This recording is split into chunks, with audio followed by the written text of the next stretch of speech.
160 թեմի հարգելի հետևողներ, այս պահին կզրուցենք Արցախի Հանրապետության ազգային ժողովի Արդարություն խմբակցության պատգամավոր Մետաքսե Հակոբյանի հետ։ Տիկին Հակոբյան, ստացվում է, որ 2023 թվականից ինչ բռնի տեղահանվել եք Արցախից, գրեթե ամեն օր մասնակցում եք նման գործընթացների։ Տարբեր մարդկանց ձերբակալում են, կալանավորում են, դուք էլ աջակցություն դատարանների հարգերում եք։ Ինչ ակնկալիքներ ունեք ի վերջո մեր դատական համակարգից, մասնավորապես այսօր։ Գիտեք, այս իշխանությունների իշխանավարման ընթացքում բնականաբար որևէ համակարգից, առավել ևս իրավական համակարգից, այլևս որևէ դրական ակնկալիք հնարավոր չէ ունենալ եւ մենք էլ բնական է չունենք։ Եվ սա էլ ոչ թե ի աջակցություն է, որովհետեւ ես չգիտեմ, կարծես թե արդեն սովորական են դարձել, օրինաչափ են դարձել ձերբակալությունները, սա ուղղակի փաստի արձանագրում է։ Ամեն անգամ մենք փաստի արձանագրում ենք անում, որ Հայաստանը վաղուց արդեն ժողովրդավարական երկիր չէ, այն բռնապետական երկիր է, որտեղ մարդկանց,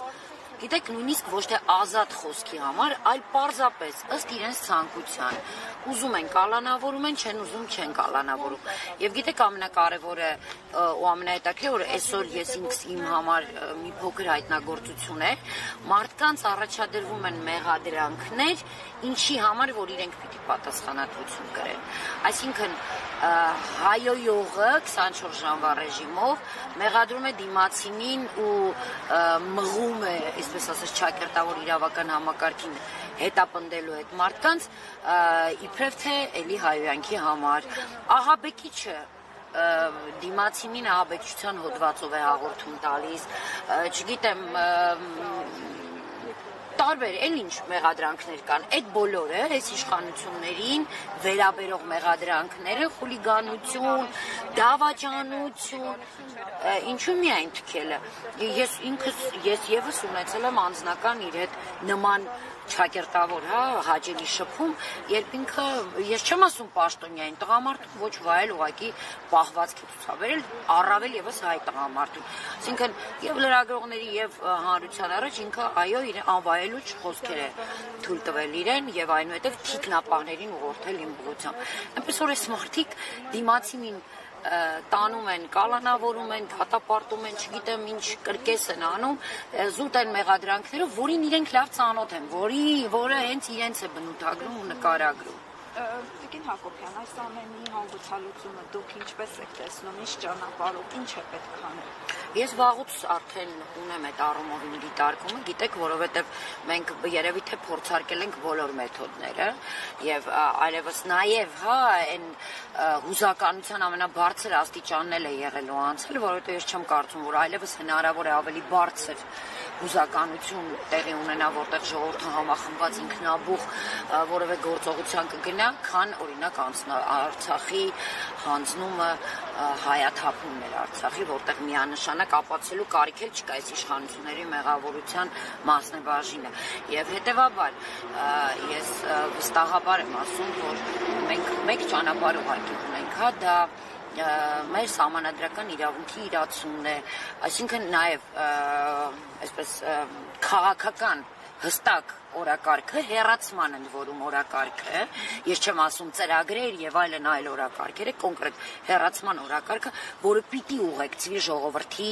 համախմբմամբ եւ ցանկությամբ։ Չի կարող լինել քաղաքական օրակարգ արդյունավետ առանց ժողովրդի մասնակցության, չի կարող լինել նույնիսկ եթե 100,000-ներով, միլիոններով մարդիկ փողոց դուրս գան առանց քաղաքական օրակարգի եւ հետևանքների ցանկալի արդյունք։ Այսինքն դա պետք է լինի համատեղ, որի արդյունքում էլ այո հնարավոր է այս ազգակործան իրականում այո հենց դավաճան իշխանություններից ազատվել։ Տիկին Հակոբյան, դեպ այսօր Նիկոլ Փաշինյանը ազգային ժողովի ամբիոնից հայտարարում էր, որևէ իշխանություն այնքան բան չի արել Արցախի համար, ինչքան մենք ենք արել, վերցրել բյուջեն, նայեք, կթվարկեք կամ կասեք գոնե մեկ բան, որ այս իշխանությունն Արցախի համար արել է։ Շատ բան կարող եմ ասել։ Օրինակ, զոհել եմ մեր հազարավոր տղաներին, գեղեցիկ, շքեղ, կաղավորված եռաբլուր ունենք այսօր, մեծացած, Նմանը ունենք Արցախում եղբայրական պանթեոնը։ Հանձնել է Արցախը թշնամուն։ Տնավեր, բնավեր է արել 140,000 հայի։ Կեղեքել է արցախցիներին, շարունակում է կեղեքել արցախցիներին, ամենօրյա ռեժիմով ատելություն է քարոզում արցախցիների նկատմամբ։ Եթե խոսում է բյուջեից, որպես ֆինանսավորում Հայաստանից, այո, արել է, ամենամեծը արել է Նիկոլը իր թիմով 2020-ի պատերազմից հետո, երբ հանձնված Հադրութի, Շուշիի, Քարվաճարի, Ասկերանի որոշ մի հատվածի, Քաշաթաղի բնակիչների համար իբրև թե հիշում եք ահռելի շինարարություն էին անում։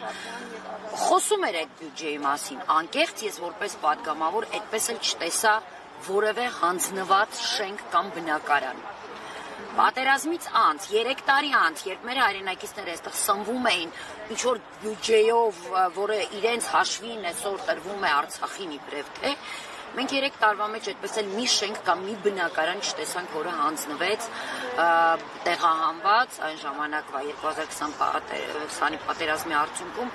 տեղահանված բնակիչներին, այո, Փաշինյանը շատ բան է արել, կործանել է մի ամբողջ հայրենիք։ Ամենաշատն է արել այդ առումով, որևէ մեկը երբևէ նույնիսկ իր մտքերում չէր կարող անել այնքան, ինչքան արեց Փաշինյանը իր խմբի հետ։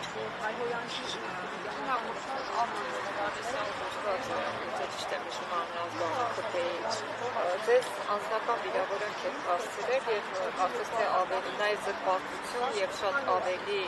խորքային ու ավելի դատապարտելի, քան օրինակ տղաները, այս դեպքում։ Եվ ընդհանրապես իրեն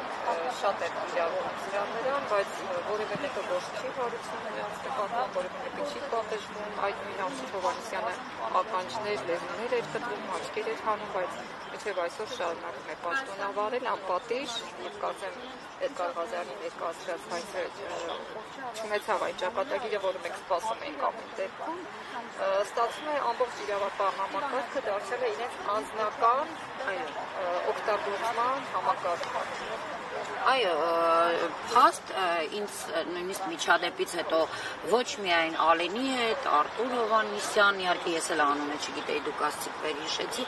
էլի այնտեղ կին պատգամավոր կար, որը նույնիսկ եթերից էր փորձել էլի արտահայտություններ անել, այո, էլի իմ հասցեին, էլի կան, անկեղծ ասած, ես չեմ դրա վրա, ոչ թե կարելի է, այլ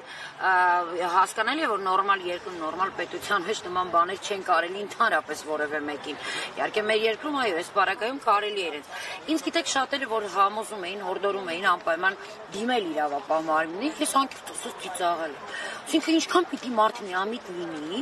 որ Հայաստանում այս իշխանությունների օրոք մտածի, որ կարող է այդ իշխանությունների դեմ որևէ հայց ներկայացնել։ Այո, իշխանությունները ուզում են, որ դու այդ հայցը ներկայացնես, իրենք ապահովեն շոու, որպեսզի իրենք կարողանան, այո, մի մեծ այսպես լսարան հավաքեն ու իրականացնեն այն մնացած նպատակները, որոնք ունեն նաև այդ անձի հետ կապված, որը պետք է նաև այդ հնարավորությունը իրենց չտալ։ Եվ ես անկեղծ այսօր, երբ տղաներին ձերբակալում էին, որովհետև դեռ չլուսացած էր դա տեղի ունենում, ես մտածում էի, լավ, ես քաղաքացի որպես եթե օրինակ ինչ միջոցներով, ինչ ձևով ես կարող եի օրինակ հաղորդում տալ իմ անձը վիրավորած ԿՊ-ականների նկատմամբ, արդյոք նույն արագությամբ կընդունեին իմ տրված հաղորդումը, արդյոք կամ նույն արագությամբ, այո, կգնային, չէին սպասի լուսանար, չէին սպասի այդ մարդը տնից դուրս գար, կապ չունի կնոջ երեխաների ներկայությամբ կանեին այն, ինչ որ արեցին։ Իհարկե ոչ, սա եկեք հասկանանք, հա, սա Նիկոլի Հայաստանում է տեղի ունենում, սա մեր Հայաստանում չէր կարող տեղի ունենալ։ Հիմա սա Նիկոլի Հայաստանն է, որտեղ թե իրավապահ համակարգը, տեսեք, ասում եք դատարանից դատարան ենք գնում։ Մենք կարող ենք արձանագրել, որ բոլոր դատավորների դեմքի արտահայտությունը նույնն է, հանրային մեղադրողներն նույնն է։ Փաստաբանները խոսում են, փաստերով ներկայացնում են, ապացուցում են իրենց կեղծ ու շինծու գործերի այսպես փուչիկ լինել ամբողջությամբ, Դատավորը նայում է առաստաղին, դատավորը նայում է կողքերը, դու զգում ես, որ դատավորը ուղղակի չի էլ լսում, ինքը ունի որոշումը, հասկանում եք, իրեն ասել են ինչ որոշման մասին է, իսկ հանրային մեղադրողների պահվածքը, էլի նույն կերպ իրենց իշխանություններն են, դատանի դահլիճում ամեն անգամ ջուր լկտի, տգեղ պահվածք ունենալ եւ որևէ անգամ հերիք է այնտեղ նստածներից որևէ մեկը իրեն որևէ բան թույլ տա, դուք տեսնեք ինչ արձագանք է ստանում, իսկ հանրային մեղադրողներին ոչ, այսինքն այսօր ստեղծել են, այս իշխանությունները ստեղծել են մի համակարգ, որտեղ կոռուպցիան լրիվ այլ մեթոդներով է տեղի ունենում, որը մենք մեր պատկերացումներում նույնիսկ չունենք եւ միգուցե շատերս նույնիսկ չունենք ու չենք պատկերացնում, այս ինչ մեխանիզմներ են գերազոր ներդրվել։ Արդարադատության ոչնչացումը մի կողմից, հավատք, եկեղեցի մի այլ կողմից, եւ երբ նայում ես ու հասկանում ես, համատելով նաեւ այլ երկրների հետ, դու հասկանում ես, որ ուղղակի սա եւս մեկ կենտրոնից կառավարվող իրավիճակ է, որի մեջ այսօր մենք հայտնվել ենք։ Շնորհակալ եմ։ Ես եմ շնորհակալ։